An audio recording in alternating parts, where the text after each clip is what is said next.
હકની વાત સંગઠન વિકી શ્રીમાળી અને તેમની ટીમ દ્વારા પાદરાના અનેક ગામમાં સસ્તા અનાજની દુકાનોમાં થતી ગેરરીતિની સમસ્યાને લઈ પાદરા તાલુકા અધિકારીને ધારદાર રજૂઆત કરવામાં આવી। જો વહેલી તકે યોગ્ય કાર્યવાહી નહીં કરવામાં આવે તો જનતાને સાથે રાખી જનતા રેડ કરવામાં આવશે। પાદરા તાલુકાની સસ્તા અનાજની દુકાનમાં ગંભીર ગેરરીતિઓ અપનાવવામાં આવી છે।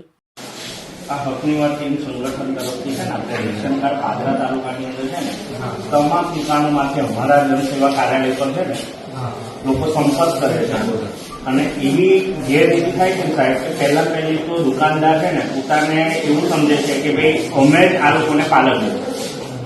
ગરીબ અને મધ્યમ વર્ગને છે ને જે સરકાર જે નિયમ પ્રમાણે અનાજ આપે છે ને એ તો સીધે સીધું પહોંચતું નથી, બરાબર। અનાજ ક્વોલિટી વાળું નથી હોતું, પાકી પાવતી આપવામાં નથી આવતી અને જ્યાં જગ્યા પર પાકી પાવતી તો આપવામાં આવે છે ત્યાં આગળ પણ પાકી પાવતીના પૈસા આ લોકો પાસે લેવામાં આવે છે, બરાબર। અને આપણે નિયમ પ્રમાણે અત્યારે ઘણા બધા રેશન કાર્ડ સાહેબ બંધ કર્યા, બરાબર, પણ એક પણ દુકાન તાળા વાગે એવું અમે પાદરા તાલુકાની જોયું નથી। એનું કારણ જાણી શકું સાહેબ? કોઈ જગ્યા પર આપણી તમારી બીજી થાય છે આપણે કહેવાય ને કે રેશન કાર્ડ તો બંધ થયા પણ કોઈ દુકાન બંધ નહીં થઈ, બધી નિયમો પ્રમાણે જ ચાલે છે। હા, એટલે નિયમો પ્રમાણે જ બધે ચાલે છે। આપણી કોઈ એવી પાદરા તાલુકાની અમારી પાસે કોઈ એવો કિસ્સો નહીં આવે તમારા સ્થળ વિઝિટની અંદર કોઈ ગેરરીતિ પકડાઈ હોય। એટલે આ છે ને સાહેબ એટલે આવી ઘણી ફરિયાદો અમારી પાસે છે। એટલે અમારી વિનંતી એવી છે કે તમે આ તમામ લોકોને છે ને કડકમાં કડક દાખલારૂપ કાર્યવાહી કરો તો એવી અમારી આશા છે। અને એ લોકો તો એવું કહે છે કે ઉપરથી લઈને નીચે સુધી તમે ગમે તે જગ્યા પર તમે રજૂઆત કરશો ને તમારું કશું ઉખડાઈ નહીં લઈ શકો મારું। એવા વિડીયો પણ મેં તમને બતાવું, ગયા તમારી પહેલા જે સાહેબ હતા ને એમને મેં રેલેપુરાની અંદર આ લાઈવ વિડીયોના માધ્યમથી આ પર્દાફાશ કર્યો હતો, તે છતાં પણ એ લોકોનું હજુ પણ એવું ચાલે છે। અને બીજી વસ્તુ શું હોય કે લાયસન્સ જેના પર હોય ને એના બીજા લોકો એનો વહીવટ કરતા હોય। આજે ગાડીનું લાયસન્સ તમારું હોય સાહેબ તો કોઈ બીજો વ્યક્તિ ગાડીનું લાયસન્સ લઈને જશે તો ચાલશે, બરાબર।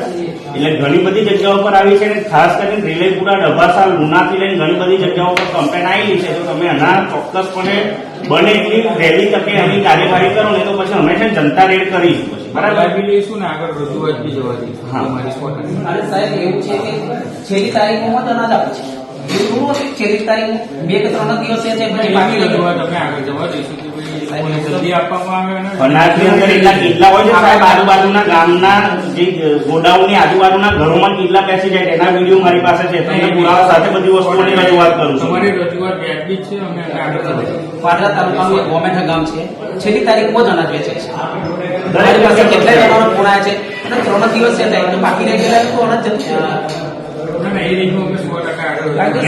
મોટા પાયે થાય છે સાહેબ, બરાબર। એટલે અમે એવી આશા રાખીએ છીએ કે જો નિયમ પ્રમાણે રેશન કાર્ડ બંધ થતા હોય ને તો આ લોકોના લાયસન્સ બંધ થવા દે, બરાબર। સાહેબ તમે સરકારી માણસો જો અમારી તો મદદ કરશો તો જ બાકી 1 વર્ષ પહેલા હતી હજુ રેલવેના કિસાનને આજની તારીખ તમે ચાલો એવી રીતે દાદાગીરી કરીને ચલવે છે।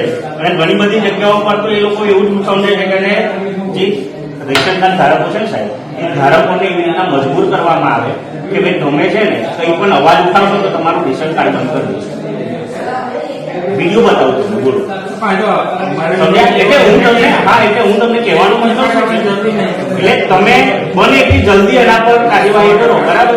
અમે કરીશું ને આગળ હા, નહીં તો પછી અમારી પાસે કોઈ આવશે તો અમે રજૂઆત નહીં કરીએ, અમે સીધી જનતા રેડ કરીને એનો પર્દાફાશ કરીશું। ચોક્કસ આશા રાખીએ। શું કર્યો ટપાલ જાણશું તો સિક્કો વાગી જાય, રવાનગી કાર્ડ આવી રવાનગી કાર્ડ સિક્કો સિક્કો મારી